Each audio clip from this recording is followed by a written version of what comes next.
The World Health Organization was a criminal racketeering organization as defined by the Sherman Act and the Clayton Act. And by that I mean interlocking directorates defined under the Clayton Act, racketeering and express market domination and market controls, all of which are defined under the Sherman Act. This was a violation of the law when it was set up in the 1940s.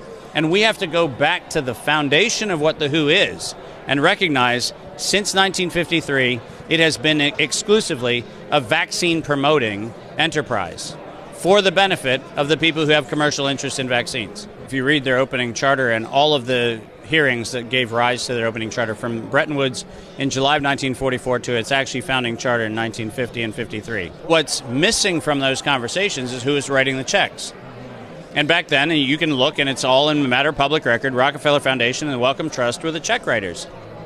Giant surprise. Why were they writing the check for establishing the World Health Organization? And if you think it was because we wanted to have information sharing and research and scientific collaboration, then you're actually not reading the actual records from those meetings, because those records were about distribution of drugs.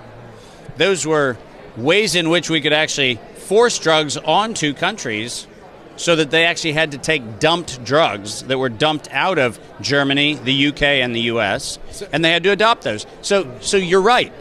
I mean, exactly what you're saying. In an interconnected world where we have air travel and sea travel and we have all of the flow of people, we absolutely should have the ability to monitor and surveil the condition of health so that we have an awareness that says, hey, there's a problem, let's intervene.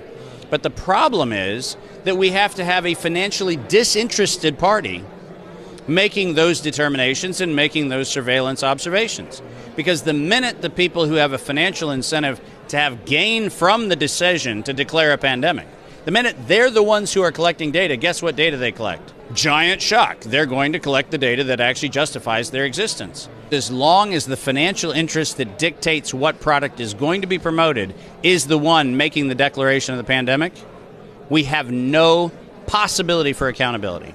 We have no possibility for justice. And what we do is we allow people who were formed out of the eugenics office, Carnegie Mellon in 1913, that same group of people that were the same group of people that established the World Health Organization in 1953, that same group of people are the ones who are making this decision. And I don't know how you feel about eugenics, but I have a problem with it.